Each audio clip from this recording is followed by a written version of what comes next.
The lecture hall of the Galactic Institute of Xenobiology smelled of ionized air and something faintly like burnt copper, the natural scent of the Vrethkai, a species whose respiratory system ran on sulfur exchange.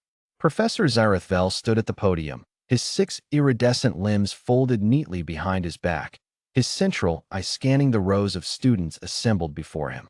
43 species, 112 students, and in the back row, 2 humans. John leaned back in his chair, arms crossed, already bracing for what he suspected was coming. Sarah sat beside him with a datapad balanced on her knee, stylus poised. She had that quiet look she wore when she was paying very close attention to something she found deeply interesting or deeply wrong. Professor Zarathvel cleared his throat with a sound like gravel tumbling down a drain. Today, he announced, we will address a popular topic of informal discussion among first-year students, the mythology of so-called death worlds.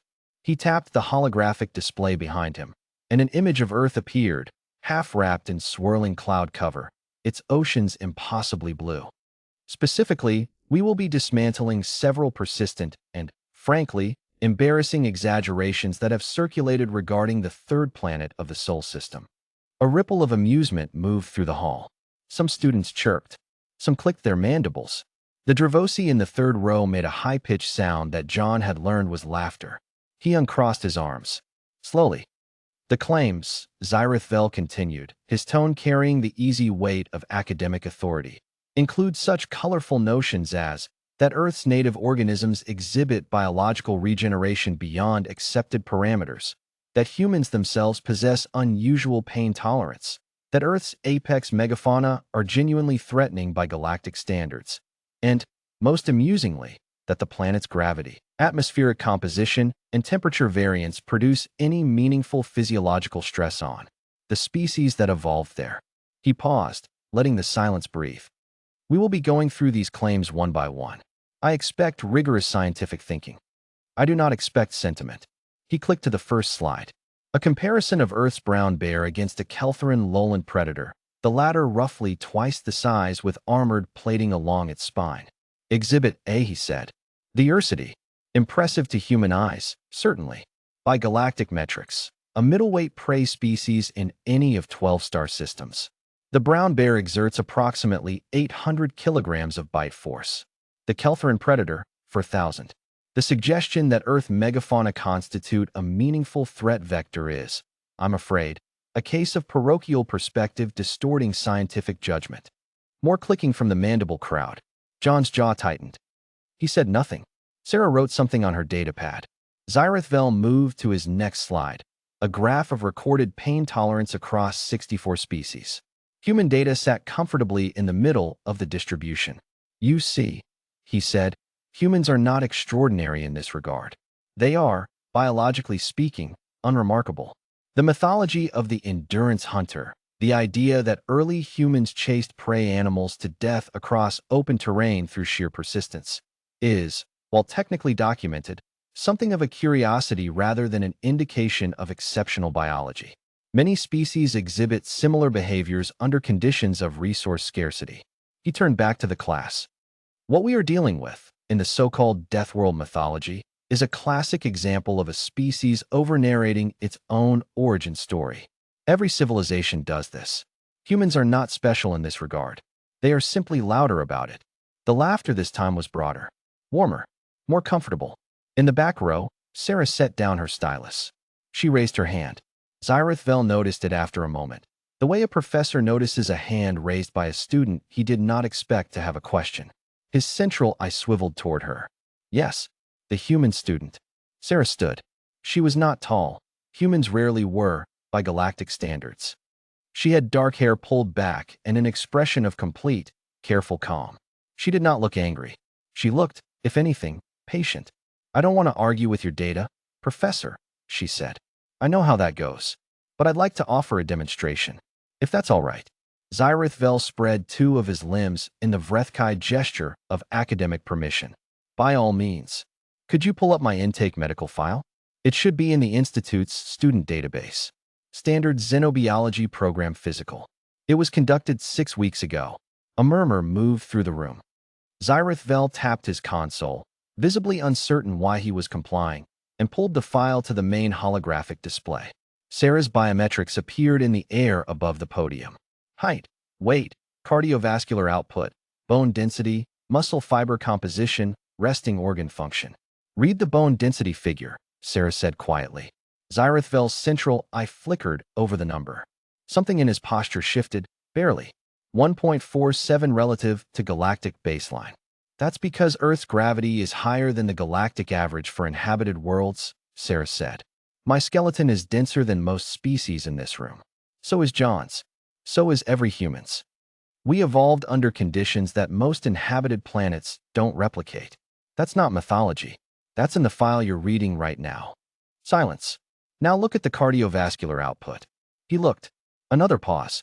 The number was, by galactic standards, anomalously high for a resting state. Humans don't just chase prey, Sarah continued, her voice still quiet, still without heat. We are, at a structural level, built for sustained exertion in a way that very few species are. Our cooling system, sweating, is rare in the extreme among endotherms. It lets us dump heat at a rate that allows continuous high-output movement for hours. Most predators on most worlds overheat and stop. We don't. She tilted her head slightly. You called it a curiosity. Our medical data suggests it's a structural adaptation. Zyrithvel said nothing. His limbs were very still. You said humans have middling pain tolerance, Sarah continued. And that's true, if you measure by how quickly we report pain. But pain reporting and pain response aren't the same thing. Pull up the cortisol response curve from that same file. The stress hormone section. He pulled it. The curve was unusual, a steep spike followed by a rapid return to baseline, over and over, rather than the sustained elevated state most species exhibited under stress. Humans habituate to pain, Sarah said simply. We keep functioning. The graph you showed earlier measured initial sensitivity. What it didn't measure is what we do after. Which is, continue. John, still seated, was watching the room. He'd seen this before. He knew what it looked like when a room began to genuinely reconsider something. The Dravosi in the third row had stopped their clicking entirely. A Vrethkai student near the front had leaned forward. I'm not saying we're the most dangerous species in the galaxy, Sarah said. That would be a silly thing to say, and I don't think it would be true. She paused. But I want to push back on something specific. You said we over-narrate our origin story, that we're just louder about it. She looked directly at the professor. I think what you might be observing is that we are one of the only species that fully understands what it came from. We remember the ice ages. We wrote down the plagues. We named every predator that hunted us, and then we hunted them back. Our loudness isn't mythology. It's documentation. The room was quiet. Zyrithvel's central eye studied her for a long moment. When he spoke, his voice had lost its comfortable, lecturing ease. You are suggesting that the Deathworld classification carries more scientific validity than I have presented. I'm suggesting, Sarah said, that the data is in your own file. I just wanted to make sure we looked at it. She sat down. John leaned over and said, very quietly, you could have led with the bone density. I wanted him to read it himself, she murmured back. Zyrithvel stood at the podium for a moment longer than was comfortable. Then he closed the slide of the brown bear beside the Keltheran predator. He did not reopen it. We will, he said, in a tone that had changed in some quality that the students who knew him well would later describe as subdued, be revisiting this section of the curriculum. He cleared his throat again, with additional rigor. The Dravosi in the third row made no sound at all. After class, in the corridor outside, a young Vrethkai student caught up with John and Sarah. She was maybe a year into her studies, her secondary limbs still the pale color of youth. She looked at Sarah with all three of her eyes, which in Vrethkai body language meant something close to sincere curiosity. The documentation thing, she said carefully, in translated standard. You actually believe that? That your species remembers? Sarah considered the question seriously, the way she considered all serious questions. We have a saying, she said finally. Those who cannot remember the past are condemned to repeat it. She tilted her head. We remember the past. We repeat it anyway, but consciously, with intention. A small smile. That's sort of the whole thing, really. The Vrethkai student stood very still for a moment. Then she asked if she could sit with them at lunch.